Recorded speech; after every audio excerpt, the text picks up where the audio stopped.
1804, we'll call this meeting to order. Good. So let's everybody get a chance to review the minutes from the April 13th meeting. Yes. Yeah. Those, okay. Margaret, want to make a motion to approve? I make a motion to approve the Board of Health minutes from April 8th, 2002. It's April 13th. Oops, April 13th. Second, all in favor by stating your name. Juanita Carnes, yes. Margaret Duty, yes. Okay. So Stan just texted back that it is insane, and he's hoping for 1815. Okay, that's good. It'll give us time to just talk about a couple things.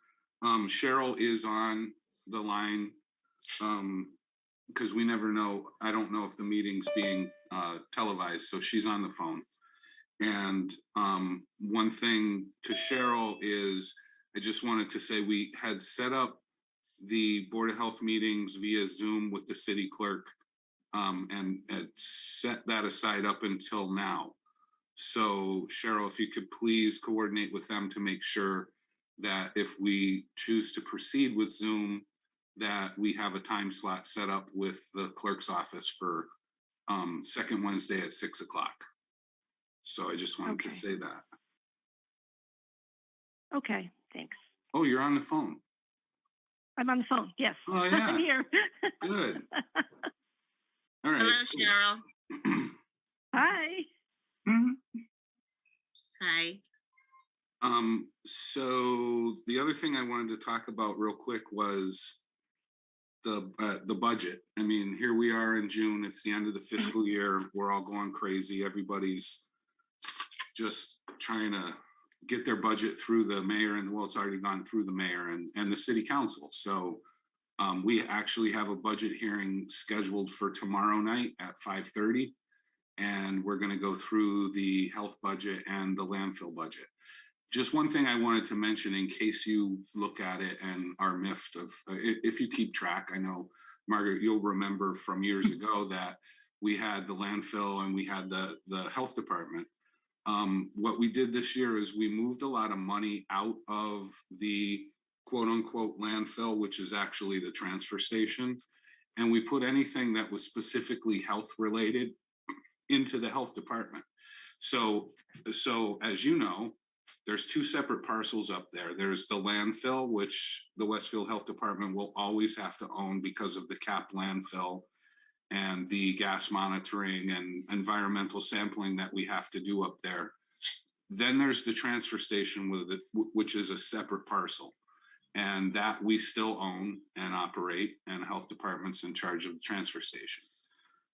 But what I wanted to do for years was get everything that was actual landfill, cap landfill related under health in the budget and not have it be so confusing. Like, and in fact, I want them to rename the landfill budget to transfer station because that's what it should be. So if you look at it for some reason and you see discrepancies or increases of tens of thousands of dollars in the health department budget, it's because we took all of the landfill related expenses and put them under health where they should be, and left the what's called sanitary landfill budget just strictly transfer station expenses. So payroll and accounts payable from, you know, pickup collections and stuff like that. That's obviously the transfer station. It's not related to the capped landfill. So we moved a bunch of money around. I'm sure I'm going to get totally confused tomorrow at the budget hearing, and hopefully we'll be able to explain it right. But the mayor didn't cut anything from our budget. In fact, he allowed the addition of a third public health nurse so that we can have Evelyn Bristol remain exclusively at the senior center and bring in the second nurse to do, it's all communicable disease stuff. It's continuing with contact tracing and promotions, and, you know, like when we did kind of wellness programs in the community so that we can be a little more proactive instead of reactive with everything. So he funded that. Hopefully the council will see fit, or the finance committee, to bring that back out to the council to allow us to have that third nurse. So that was the only addition. And just by the way, everything with the nurse at the senior center is going great. It's a perfect fit, and the people there love it, and our staff nurse who's there also loves being there. So that was a home run. Any questions about the budget from the board? No. Okay, Sounds good. yeah. I did see it online and read through it, so. And you could notice though where we moved all those big amounts of money, right? Yes. So Yeah. that should be easy to explain. So that's the deal with the budget, and we'll keep our fingers crossed and see what happens tomorrow night. You never know. Just a staff update too before Stan gets on, so we can do public participation in a few minutes. Is the building department has hired a new code enforcement officer. So they have a person down there like we've been wanting for years, who will handle all of these property maintenance complaints. And that's huge. I mean, people that live in neighborhoods that have others that aren't taking care of their yards or are letting their houses go, and they're diminishing their own property values because of it. This is a big deal that we have actually been dealing with in the health department because of the way the city ordinance is written for many, many years. And now we actually have a person, although he is part-time, his name is Justin Cobb, and he's a great guy. Seems like we're gonna get somewhere with all of the property maintenance complaints. And it's not just relying on the complaints. Now that we have a designated person, he can actually kind of drive around and, for lack of a better term, look for trouble. But it's huge for our department to not have to get, especially at this time of the year where we have all our other seasonal inspections with the summer camps for kids, the swimming pool, the semi-public swimming pools. And then there might be other things where, we're not turning our back on code enforcement for property maintenance, but at that, and I can tell you this firsthand, when you're the only department that's handling property maintenance in a city of the size that we have, it can be all encompassing at times. And then restaurants don't get inspected. And, other routine inspections just don't happen because you're always putting out fires with neighbors that are complaining about their neighbors. Even though we try not to get into too many neighborhood disputes, but sometimes it is what it is. And when the ordinance was passed years ago, not too long ago, about restrictions about tall grass and structures and just general condition of the property, if you have junk and garbage and everything, that then prompted us to have to respond to those things. So now we have a person in the building department who's working in conjunction with the health department to take care of these complaints. And thank God, because that's really going to free us up to do some other, I won't say more important, but other things that we really need to get caught up on. So Super happy to hear that. yeah. It's been a big problem for years. And it's always been frustrating for me and for us here, is that we know what our mission is, and we know what we're public health. That property maintenance thing is what an attorney at the state years ago used to call a neighborhood dispute. It in the great scheme of things, it's not public health. It's not what's benefiting everybody in the city of Westfield, where we could be using our resources to be doing something that would be more beneficial to the general populace. So this is a good move. Then the other staff issue is that we just found out that Kathy Coutinho has resigned. So our drug task force or core coordinator is not going to be with the city after the 17th of this month. So that's something that we need to fill, because it's a much needed position. As whether you know or don't know, the opioid crisis isn't going anywhere. It's actually getting worse.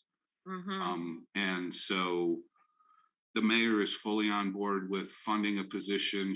Kathy's position was part-time. And when we met with him a couple weeks ago to try and get it up to a full-time position, he agreed to that wholeheartedly and looked at the job description that we had and said, this is, you're setting that person up to fail. 19 hours a week is not going to be able to accomplish what they need to get this some sort of semblance of order of the problem that we have. So he agreed to fund a full-time position, which is also what Kathy wanted. And that was going to take effect as of September, I believe. Margaret, do you remember when free cash gets certified? It's late. It could even be after September, October, November. So he was looking at putting the full-time position for the drug task force coordinator as being full-time as of September, believing, I think the intent was once free cash is certified so he could fund that position. So we are going to have a full-time person. We will be advertising that, of course, with a job description and a memorandum of understanding. And then we just have to find the right person. And I won't say that we need to start over, but we need to just, and I'm sure that at some meeting in the future, the board and myself and whoever else will discuss what the expectations are. And we'll get that out there, because, but in the meantime, we're not going to drop the ball. We're not just going to let the whole effort fail. The health department's going to take over in place of Kathy, and we're still going to forge ahead. And we have a vigil scheduled in August at some point where we're still going to make sure we make that happen, because it's important to the community, and it's also important to the mayor, because he fully understands, being ex-law enforcement and also paying attention and being the mayor now, he understands we have a problem. So we're going to replace that position as soon as we can. In the meantime, the health department's going to just fill in the void and make sure that, you know, we're not totally abandoning the program. And I see Stan's here now, so Okay. yeah. So any questions? Very sorry to see Kathy go, and we wish her luck in her new position. She got a great position in the county. She's a very passionate, you know, energetic person when it comes to her job that she does with opioids. And I'm sad to see her go, but at the same time, I understand. And you get better opportunities, or maybe it's not the best fit, or whatever the issues, personnel issue are, it doesn't matter. She's moving on, and we're going to be fine, and we're going to keep it afloat. And she will also be a resource. She's not disappearing to Alaska or something. So she's going to be the DART coordinator for Hamden County. So she'll still actively be working with Westfield also for abuse, you know, prevention and treatment. So that's that. Other than that, I mean, as far as the staff update goes, we're pretty much fully staffed. And we're fortunate because a lot of other departments are clamoring for people to fill positions. We just had a meeting yesterday with the mayor, and the personnel director laid out a list of all of the positions that the city's looking to fill right now. And I think it was probably 10 different positions. And I'm not even talking about, I mean, they were all the way from the DPW superintendent to, you know, a clerical position in the Conservation Commission. So it's just the need for people right now is huge. We're lucky that we have, you know, this last step in the whole thing is going to be to get the third nurse in the position after July 1st. And then we're fully staffed. And I don't know, I don't quite remember the last time in my tenure where I've seen that be the case. We can't ask for any more people is what I'm trying to say. So it's great. And the mayor has been fantastic with, he understands, and him and I have had this conversation. I probably have said it before, but the city is a business and the only product that we have is service. And if you have a bad product, you have a bad business. So we're trying to boost that up, and he's got a big hill to climb to fill these positions and get that service out. But it's so far so good. So that's my staff update. Any questions? Nope. Joe, when you advertise for Kathy's position, do you have to advertise it as part-time? No, at the time when it's fully funded as a line item in the budget, then it'll be advertised as a full-time position. Oh, so you can't start somebody July 1st, part-time? No, it won't. It definitely won't be until September, Okay, October before we actually fill that position. But like I said, in the meantime, we're going to take over the role that Kathy served to make sure that we're not turning our back on the epidemic that we have of the opioid crisis. So somebody's got to do it, and somehow it always lands in the health department's lap, but that's fine. Like I said, we're fully staffed and we're fortunate. Kim has been awesome. She three, I don't know how many months it's been that she's been here. 6. Okay. All right. Which is the way things work in the city. Like we said to Kathy when she was trying to get a full-time status because she knew the work warranted it. These things take time. The city is sluggish at best in getting people to where they need to be. But eventually, if you wait long enough, good things will happen. And so now we have Kim here. We have Cheryl up at the transfer station, which is a home run because both of those positions are enormously helpful to me. And so I appreciate that. But Kim and I are actually going to a meeting tomorrow in Middleton, 2 hours away, and it's a medical waste facility, so we can see how medical waste is being disposed of, and it doesn't hurt that afterwards they have a luncheon at a food truck court, so we'll be able to eat food truck food. I don't know if that's good or bad. I don't know. But yeah, so we had a nice tour of a facility tomorrow so we can see how all this medical waste is actually disposed of and get a little bit of training in food truck inspections too. So, and just so you know, I've taken over all of the food inspections from the code enforcement inspectors to allow them to move on. As I said, busy time of the year, camps, pools, outdoor complaints, everything. And as I know from being in that position, the food service inspections get tossed aside because nobody's calling you on the phone to say, I need my restaurant inspected right now. So I've taken all the food service inspections over for now until they have time to get back to it because it's just that important. So now, unless there's any other questions from the board. So let's just update Stan. So all you missed, we approved the minutes. We did a budget discussion and a staff update, which I can fill you in on later. So we were waiting for you to start public participation. Thank you, Juanita. So let's go ahead and do that. And we'll keep it with the same format with 15 minutes, unless the board decides otherwise, 3 minutes per person, and I'll keep track of the time. So if anybody wants to speak to the board, you can just raise your hand or do whatever virtual hand thing. Anyone? No? Yeah, we have some hands here. Oh, here we go. Oh, Katrina, okay. Hi, can you hear me? Yep. Yes. I just want to share some information from Children's Health Defense regarding children and vaccines for COVID.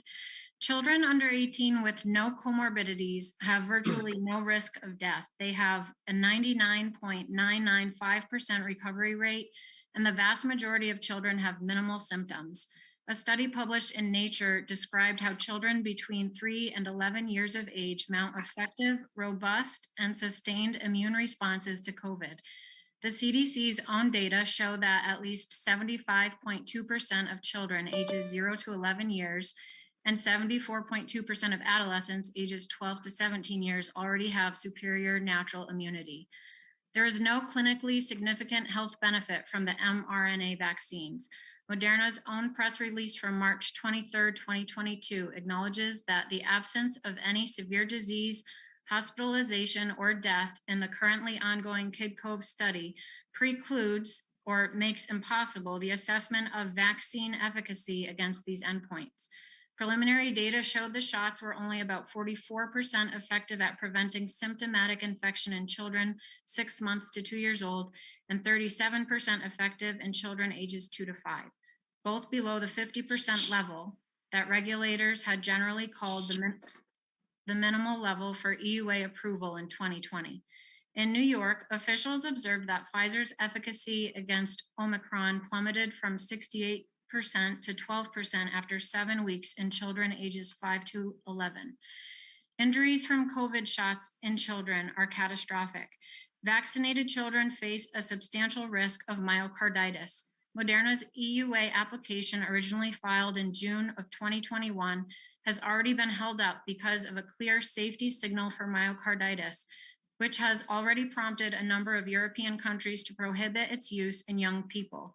Additionally, the Vaccine Adverse Events Reporting System, or VAERS, already has over 48,500 reports of adverse events in children, including 112 deaths as of May 20th, 2022, and a growing number of reports of encephalopathies, clotting issues, diabetes, and neurological issues in children following COVID shots.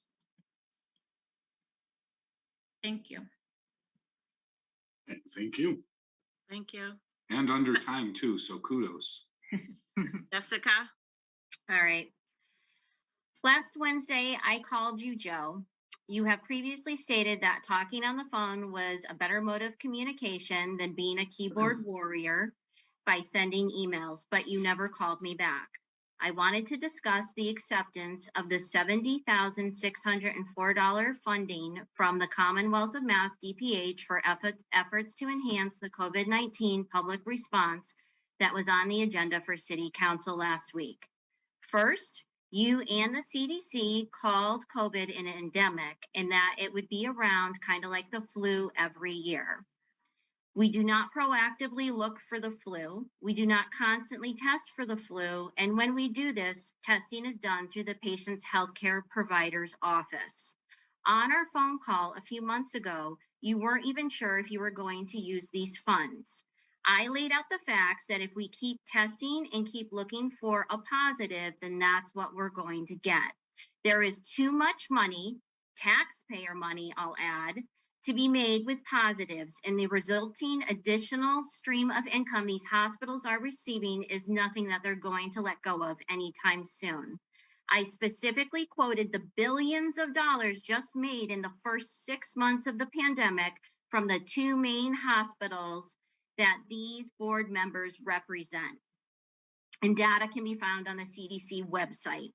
It's been brought to light in an article called Biden's Bounty on Your Life, published through the Association of the American Physicians and Surgeons, that a positive diagnosis brings in roughly anywhere from $100,000 to $150,000 per patient, all paid 100% by CMS for a COVID-19 positive diagnosis. The EUA tests spit out a false positive when they are run on an asymptomatic population. Even the inventor, Carrie Mullis, advised that it can pick up non-infectious virus fragments, dead cells, nucleotides for weeks after an active infection, which means that these tests cannot determine an acute infection, ongoing infectiousness, or actual disease without consideration to the cycle threshold. And the repetitive cycling of the sample at thresholds above 25 magnifies whatever sequence to increase the chance of false positives. Most of the PCR tests were run at cycles above 35 counts. I clearly articulated to you on that call that anyone that accepts CARES Act funding are financially incentivized to keep us in a pandemic for as long as it is profitable, bilking the taxpayer for all that they are worth and claiming medical tyranny. Unlike the practicing healthcare practitioners on this Board of Health, I did not take a Hippocratic oath. I just know the difference from right and wrong, and I am tired of profits outweighing the truth in true patient care.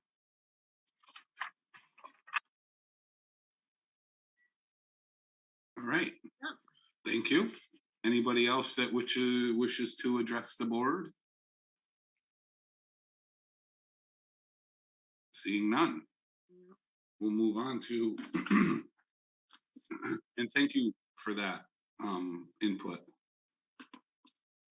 Well, let's just move on to the COVID-19 update, just so I can kind of speak to the issue of the funding.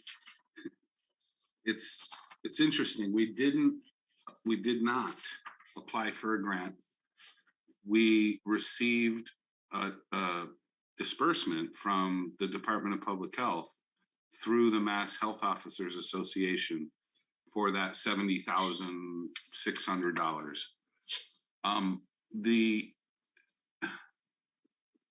We could easily have said no, that we're not going to take that money.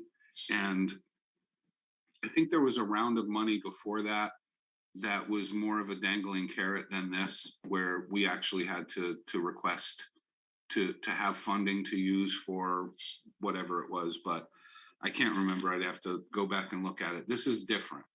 So this was them saying that based on your population, you're going to be given this amount of money for COVID response. And these are the categories of things that you can spend it on.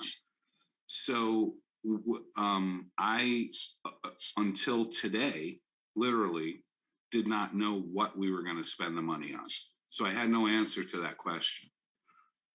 What we finally did when we got some, and of course, last minute, this money needs to be spent by the end of the month. So there was a point in time where I had to struggle to think maybe we should just not receive this money and we should let them give it to somebody else who might need it more. But then I started to price out some of the material. That the home test kits are horribly expensive, could easily be spent, that $70,000 be spent on those home test kits, which we are constantly asked for. And, you can get them through the federal government post office, but there's still a need for, people are requesting this. So what we decided as of today, that one of the acceptable expenditures was for vaccination clinics. If we decide to do that on our own, which we may, but we don't know yet. And that's a whole nother subject that I'll get to shortly. We're going to buy some AEDs, for portable AEDs, for those clinics, because we always kind of technically should have had them in case somebody needs us to defibrillate them. So we got a couple of those. We got some other clinic supplies, gloves, alcohol wipes, things that we would need if we wanted to do a COVID clinic. We got some technology that we needed to upgrade, just basically Chromebooks that is provided through IT, because there's a whole system, web-based system that you have to use in order to either check people in, sign people up, keep track of what they were given. That's just a mandatory thing. The test kits, we're going to get 44 cases of them. It only equates to 4,400 kits. And that's the majority of the money that we're going to spend. It is actually tens of thousands of dollars for 4,400 kits. And with 17,500 households in the city, that's going to be I think those are going to go really fast.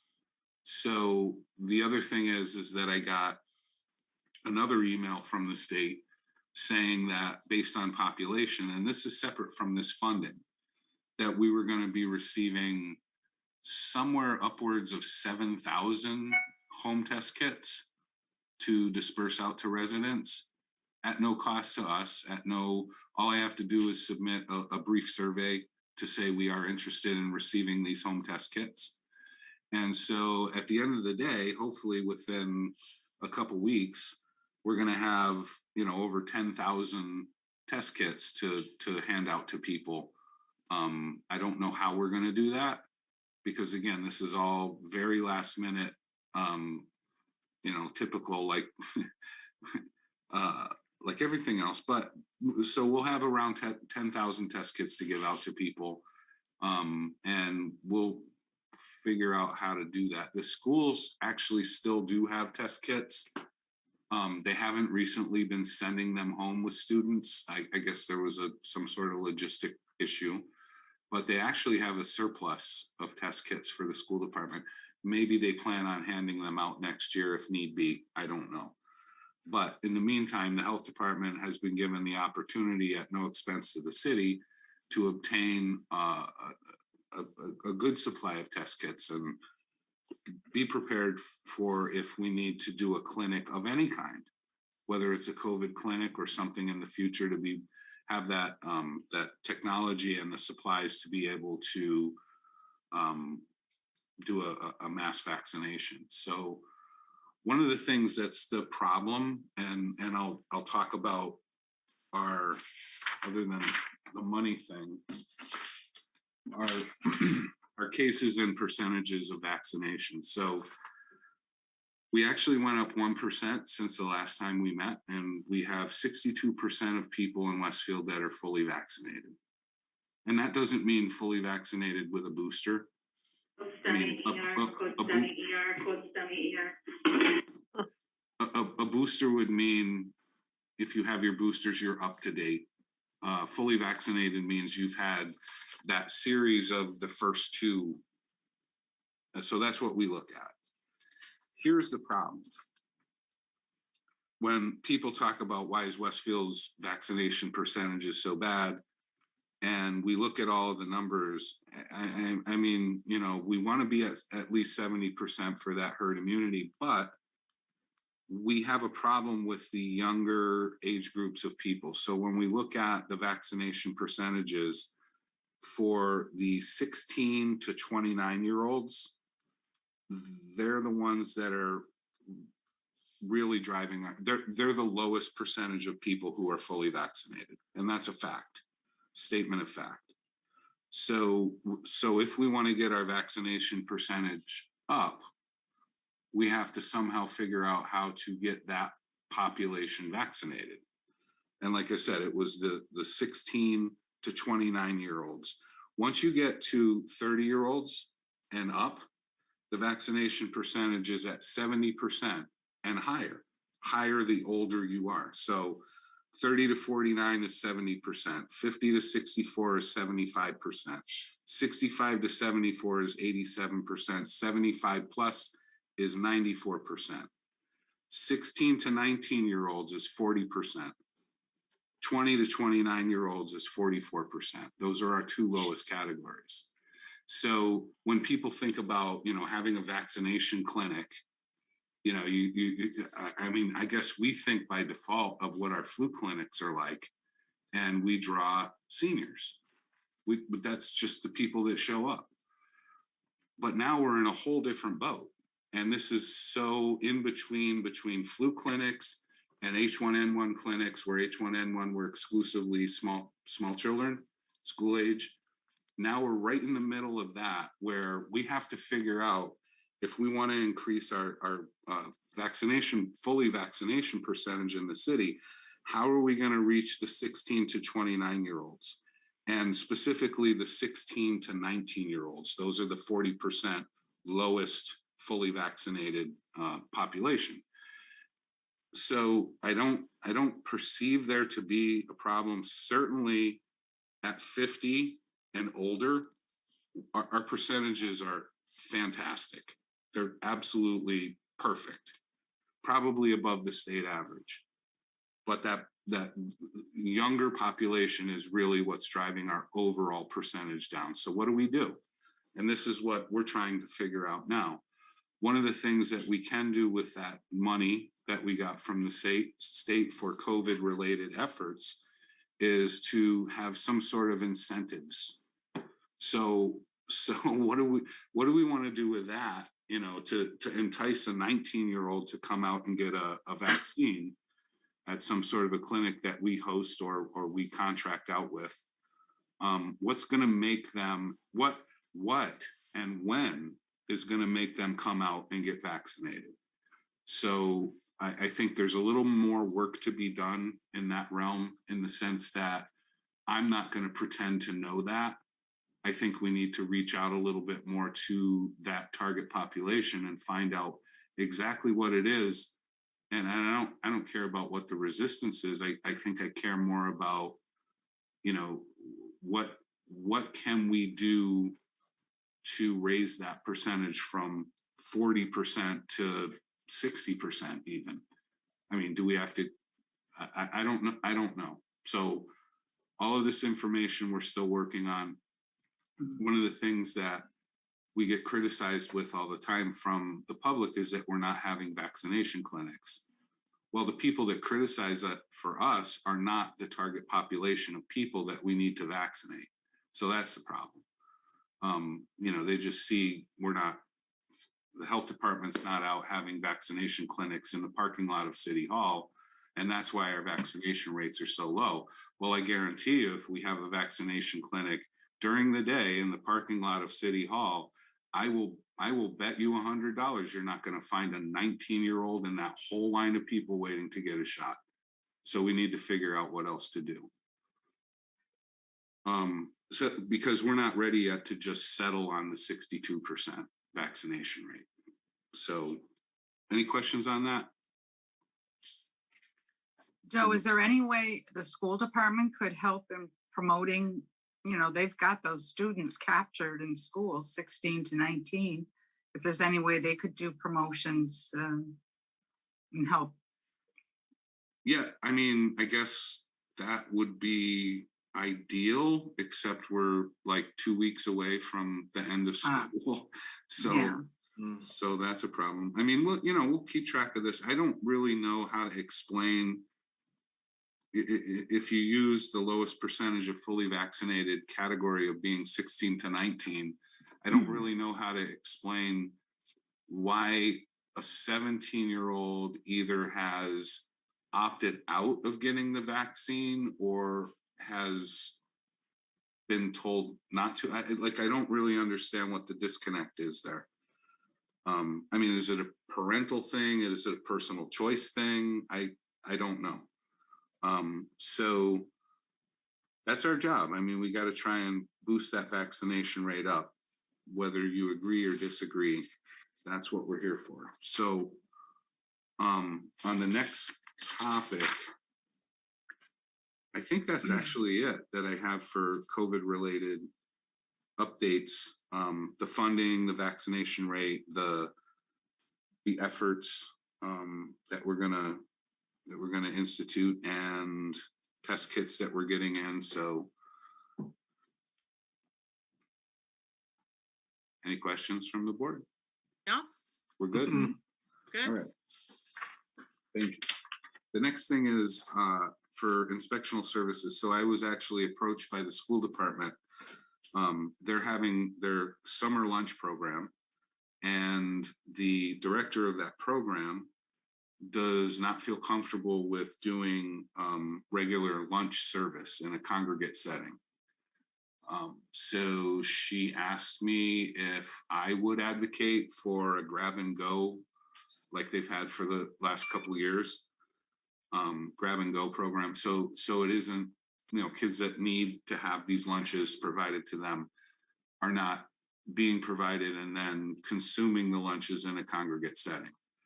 And I'm totally Is that fine with that. separate from the lunches they do at the playgrounds? Yes. Okay. Yes. So any school that has a summer program, they want to provide lunch to students.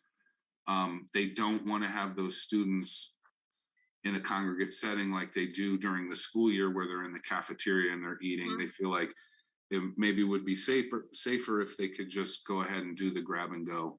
Mhm. And this isn't necessarily an action item that I would say the board needs to vote on, but the timing was such that I just wanted to, I think that, I agree with the idea of a grab and go, give them the authorization to do that. The way the school departments are though, in the state, they have to dot their i's and cross their t's, and they're not going to be allowed to do a grab and go program unless the Board of Health or the health department has approved it or supported it. So unless anybody on the board sees a reason to not authorize a grab and go program for the summer lunch program, then I'm going to go ahead and let her know that. And I guess I would like to say, is the board in favor of that concept? Definitely, Yes. Yeah. Okay. definitely. Good enough. Good enough. All right, thank you. And if they need help figuring it out, they can check with Tina Gorman. She has it all down pat with the senior center. Yeah, you're not kidding. That's a great program over there. She's on top of that all day. Uh-huh. So the last thing, hopefully I'm not missing anything. I just wanted to address our Greater Westfield Medical Reserve Corps. So now that, things have ebbed a little bit with COVID and we're allowed to get back into our normal course of discipline, is that the Medical Reserve Corps was one that the health department's always been very involved with. We have deployed them on many occasions. So just to let you know, the difference between emergency management, that's a city agency, and the Medical Reserve Corps is emergency management can only deploy when it's a citywide emergency. Medical Reserve Corps cannot self-deploy, but we can deploy them during an isolated incident. So let's say there's a fire at an apartment building. We can call the Medical Reserve Corps, just like you would call the first what am I trying to say? The other organization, a Red Cross. You could ask the Red Cross to come and help. Oh, it's a fire at an apartment building. We're gonna have to provide a shelter. We need personnel. We need help. So the Medical Reserve Corps has been functioning in more of a local capacity. Like I said, it's the Greater Westfield Medical Reserve Corps. And I'm on the board of that. I can't be a officer because of my position with the city of Westfield, but I'm on the board of directors. And we had a president of the Medical Reserve Corps that can no longer fulfill the duties required to keep that organization viable. And we are actively looking for another president or director of the Medical Reserve Corps for Westfield. We haven't found anybody. We've sent out solicitations to membership to see if anybody would be interested, and there's just not an appetite for that.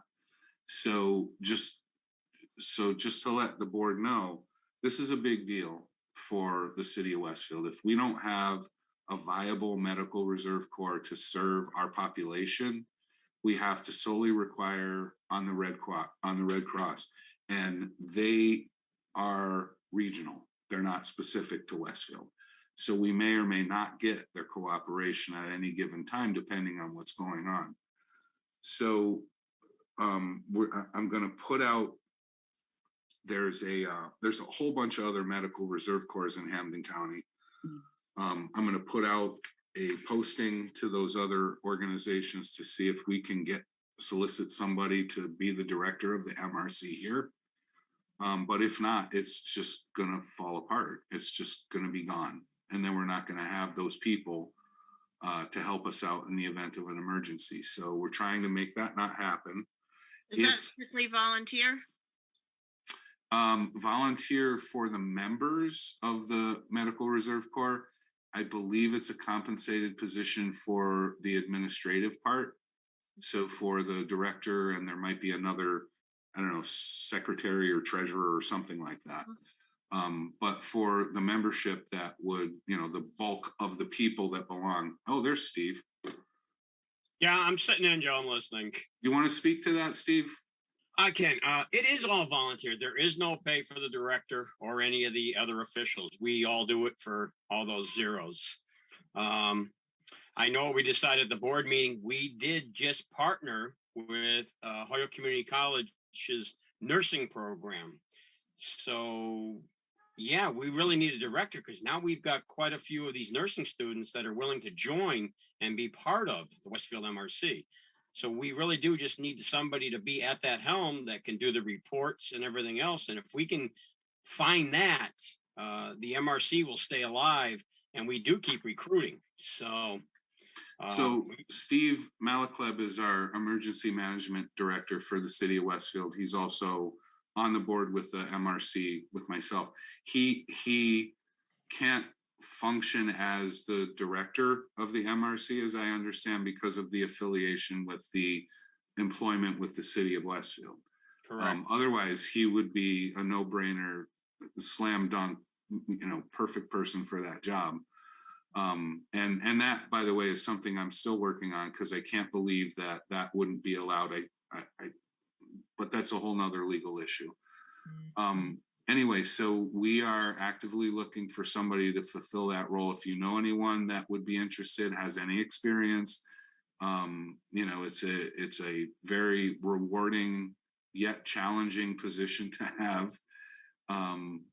So I just wanted to put that out there because this agency to me is one of the most important things that we have as a resource in the city of Westfield. And I don't want to lose it. So we're still trying. Joe, I know it's not a city position, but does the personnel department, would they be a help in getting it posted or something? No, not really, because it's kind of a conflict. So yeah, so it's not officially a city agency or city positions. So we have to kind of operate in a different way, but we're going to get that posting out to the bigger group of Hampden County and see if we get anybody to bite. But otherwise, we've had these conversations, Steve, right at the meetings about we're gonna have to merge with somebody because the city still needs this service. And it's all about paperwork is really what it is. It's doing the monthly reports, the quarterly reports, and the federal reports. That's really all the director's job entails, besides being the contact point. Like you said, when we had the Washington Street house, Jim Wiggs actually called in the middle of the night, said, "Hey, I need you guys' help. I need a shelter." So that the director is just a contact person who would then just dial up everybody on the MRC and say, "Okay, we need you. How many can show up?" So it's really paperwork. Nothing physical work. It's just somebody that likes to do paperwork and doesn't mind being on a computer putting the reports in. Well, and I think that position also has to have, a direction for the group to move in and come up with trainings and stuff like that for the members. Exactly. And that's all great. But I just wanted to bring that up because it bothers me that we have such a great group and in the past it has served the city well. And I don't want to lose it. So in a public meeting, at least I wanted to throw it out there and tell the board and everybody else that wants to listen.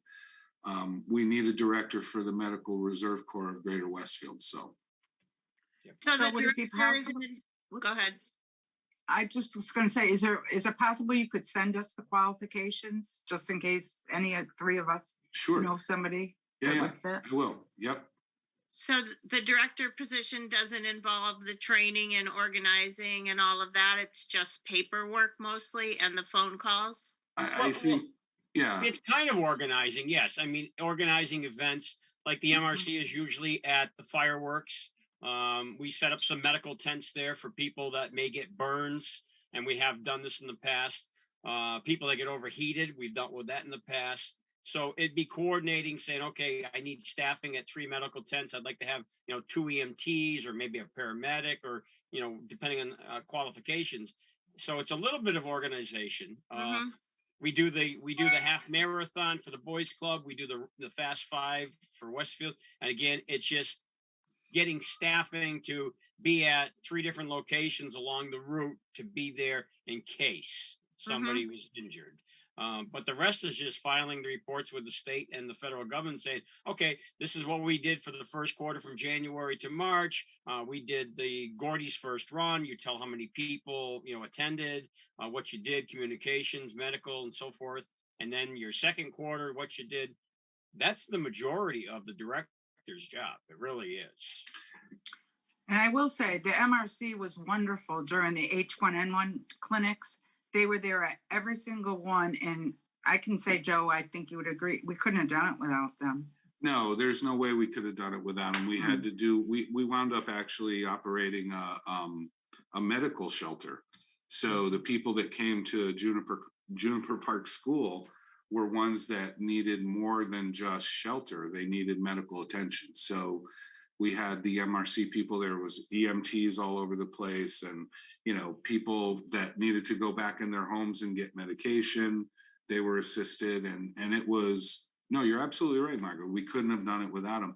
And I would hate to see something like that happen again, because remember, that was a regional issue.